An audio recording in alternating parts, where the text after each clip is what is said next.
Welcome to Clothing Coulture, a fashion industry podcast at the intersection of technology and innovation.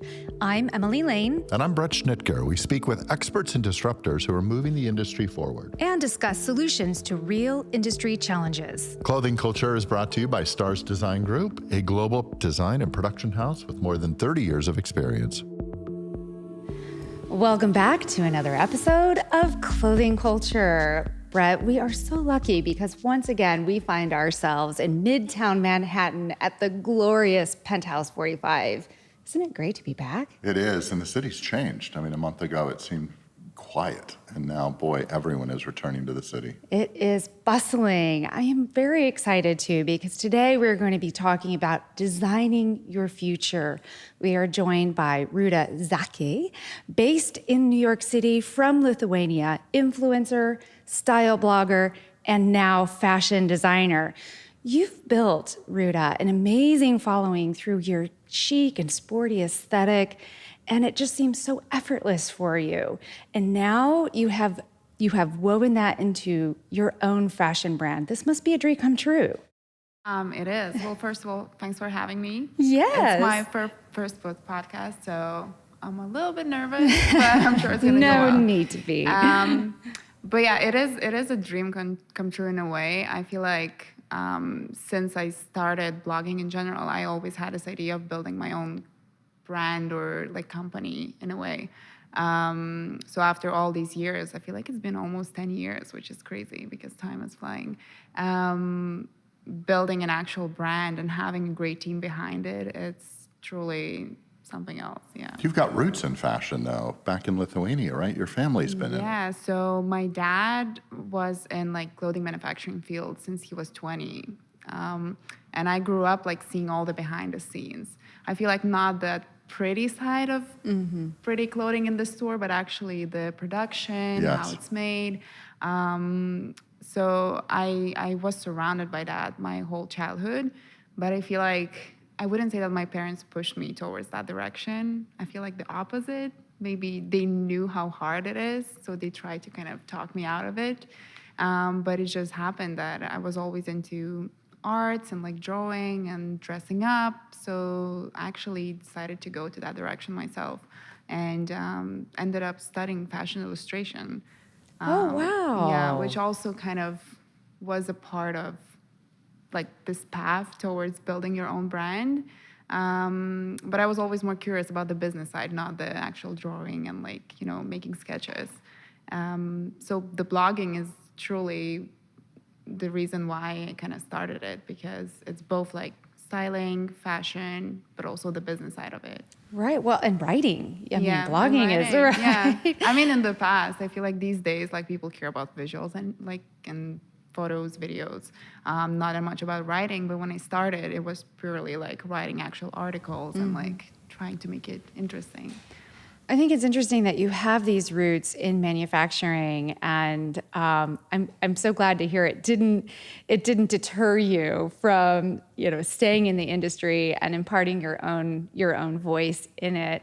Could have been reverse, it could have. psychology. Could have The been. parents, if they're Yeah. forcing you into the industry, you might not have. And Yeah, it I seems like agree. you naturally move that way. There's some DNA in the family with that. With your I guess so. Yeah. Yeah, because my grandma also was in that field. So it See, started my there you go. grandma and my dad, and it's the whole. It's a family Yeah. legacy. It is. Are they really. excited to know that you're launching your own line? Yeah, they are. It's just interesting for them because I'm sure that they would love me to work with them, Of you know. course.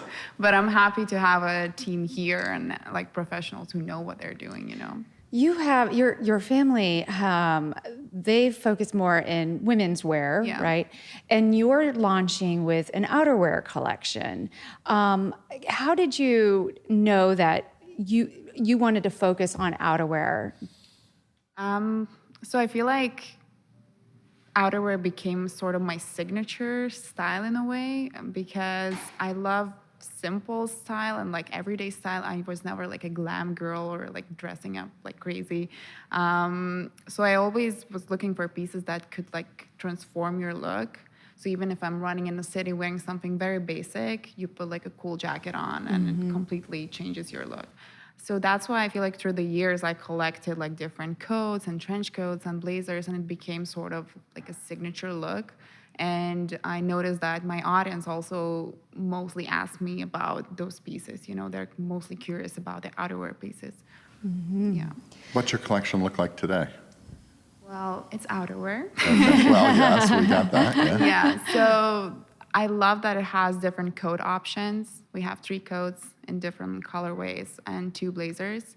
I have so many ideas for other styles, but I feel like to start with, we chose like really, really great styles. I'm actually wearing one of them. That's great Yes, looking. It's beautiful. I love it. Yeah, I feel like Cool it's very houndstooth. fall, and I feel like it's also never going out of style. You know, you can, and I feel like that's the goal, to build pieces to create pieces that can stay in your closet forever. Yeah. And it's not that it's like fast fashion that you wear something super trendy and just throw it away. I love those forever pieces. I'm a little bit of a, Clothing hoarder. I guess you could say. And I do have a piece from many, many years ago that kind of reminds me of that big oversized Yeah. houndstooth. And I still love that piece. Yeah. So I think it's great that you're, very intentional about creating these forever pieces for your collection.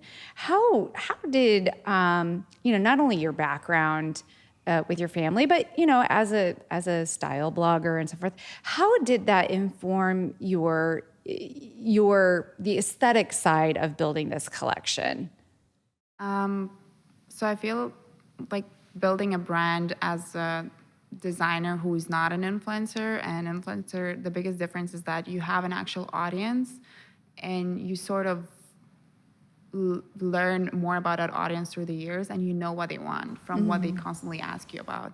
So I feel like that's the beauty of it, because I had like, let's say, similar print blazer that I had so many requests about, and people were asking me so much about it. So I knew I have to create something inspired by that in my own way, and to provide it to people, because there's so many brands and so many pieces out there, but when you're looking for something specific, it's so hard to find. So I feel like listening to your audience and having them as, I don't know, like part of the process is so important and so actually interesting to learn more about. And that's exactly what's happening in the industry. Yeah. We've talked on previous podcasts about the shift to the consumer-driven economy, where people are informing design. It used to be years ago that the designers were in charge of kind of telling the masses what they should wear. There were certainly different aesthetics and different looks.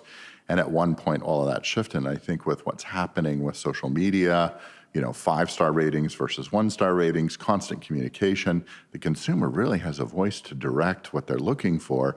And what a perfect opportunity to develop a collection with a creator, someone that is connected to the community, because they are indeed informing you all along the way, and all the communications back and forth that you're having with them, I would assume, on a daily basis. Yeah. know? And I mean, a bunch of people been there with me from the very beginning. I actually posted a video yesterday with my old styles from ages ago, like 2015. And some people would be like, oh, I remember the style. So it's just nice to kind of offer them something in return. You know, they've been following you for so many years and they've been part of the process, and now you're coming up with something for them. So that's also... Yeah, that's amazing to have this community. Have members of this community become friends because you've developed this relationship from the very beginning? I think for sure. I also met some friends through Instagram. We just decided to meet for coffee, and now we know each other for many years. And just chatting with people is just so normal and casual these days that, especially when I became a mom, all the baby issues, you know, I chatted with so many moms that I don't even know. And we just constantly like click and start long conversations, and it's great. Are you you're a new mom, right? Yeah. So you're telling your little one, do not get into the influence industry? Because Sort of. It's too early. I'm glad I don't need to think about it yet, you know? yeah. Tell me a little bit about the design process for you. Did you learn anything? I mean, again, we've talked about the fact that you come from this industry. Going through this design process and through production of your collection, what did you learn? I feel like the most important part for me was realizing that having a strong team behind is the key, and having people that you can easily work with and they know what they're doing, it's the most important, because I always wanted to do brand, but I knew how much work that requires, and you can't know everything yourself, you know, you can't be good at everything yourself. And when it comes to manufacturing and production, it's just it's a hard process. So it's really important to find someone you trust that really knows their field. And I feel like for me, that was the biggest like learning curve, to kind of realize that everyone is doing their job and you need to trust people and work as a team together. And there's a lot of transparency in all aspects of manufacturing today. So Yeah. making sure that you're working with a reliable factory that's Yeah. ethically controlled is really, really critical. I think, the world is in a crazy place today, and people oversimplify manufacturing. Yeah. We're having logistics issues, and worldwide with every commodity. So I think you're hitting the market at the right time. I think demand exceeds supply. People are excited to get back out and start dressing again. With Yeah. conversations we've had with some large retailers as of late, they're seeing a big uptick in more tailored clothing and more dress up items. And as we're Yeah. moving into holiday, I think you couldn't be better positioned. Yeah, Yeah. people want to get out of their pajamas at last. Right. I still Yeah. love it, but Yeah. I mean, I still love the sporty side of the style. That's why I feel like my style involves a lot of, even like on the weekends, I wear leggings and a jumper, but then I put a cool jacket on top or like a blazer, to kind of balance the look. And I'm kind of glad that this style became trendy for people to mix styles and not be only dressed up or only dressed down, Right. kind of mix them The up. whole industry's evolving. The term athleisure, comfort or whatever is just synonymous with so many different categories now, where it used to be, yoga pants and Yeah. some top, but it's in every category now. Everyone's talking about stretch fabrics and silhouettes. I think even in your collection, your coats are a little boxier, a little Yeah. roomier, and you can belt them up if Yeah, you want, or exactly. leave them loose and be comfortable. So Yeah. So what's next? It's hard to think about it, to be honest. I try to not plan too much in advance. I feel like I always live by this, I don't know, way of life, and it always worked. But I'm very excited to launch the brand. I already see that people are curious about it and they want to know more, and that kind of makes me more excited. So launching the brand, hopefully working on some future collections too. And I feel like what's really important for me after this launch to actually speak with the people and ask what they think about it, take their notes and their recommendations, what they think about it, and amplify that on the future collection. It's great. Process of evolution, Yeah. right? when brands launch initially, it's usually like a 3-year positioning thing. It takes time to get that feedback Yeah. and get the pulse and have an audience grow enough to, continue to come to the site. So I think with your first launch, you're going to learn some great things. There's wonderful technology today to help kind of analyze, Yeah, the sure. consumers', likes and dislikes and make modifications. A lot of your styling, as you've mentioned before, you really like jackets and outerwear and pieces like that. So as you transitionalize and you think about moving into a season like spring or summer, have you given any thoughts to how outerwear and jackets start moving into a spring-summer kind of feel? Yeah, so I feel like it could sound difficult in a way for some people, because when we think about coats and jackets, we think about fall and winter right away. But I feel like you can easily go to suits, and use fabrics as linen to kind of make it more like flowy or like something silky.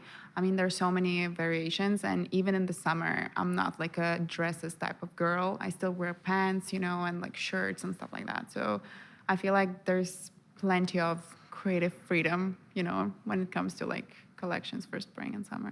That's great. That's great. Well, you mentioned that, finding somebody that handles that production side that you really trust being an important takeaway from going through this process. If other people that are in your community or other influencers looking to do the same that you have done and getting ready to launch your brand, do you have any other words of wisdom to share? I feel like from what I see a lot of passionate people that want to do a lot and they want to launch brands. But I feel like before doing that, it's really important to talk to different people and listen to their experience and actually people from the field. because it's definitely so much harder than it looks, like much, much harder. And you can go through so many failures, which is great because you learn a lot. But at the same time, I think it will be so much easier to first learn for those people and then decide if you actually want to do it. What's the best way to do it? Maybe collaborate with someone or like find a partner, because to do it on your own, it's really a hard work. And as you said, you need to find reliable partners, and especially in manufacturing. And I've heard so many stories where people have to change the factory like 3 times till they find someone. Oh my goodness, yeah. And as an influencer creator, you have some additional pressure because your audience has a certain expectation from you. Exactly. Yeah, I agree. I feel like even for me, the biggest pressure is for people to see the product, and what if they don't like it, What if the quality is not good enough? So that's why I'm glad that I have that knowledge. I wouldn't say that I'm like an expert in that, but I grew up even like doing, checkups in the factory when I was little in the summer, like cutting those threads, to make all the pieces perfect.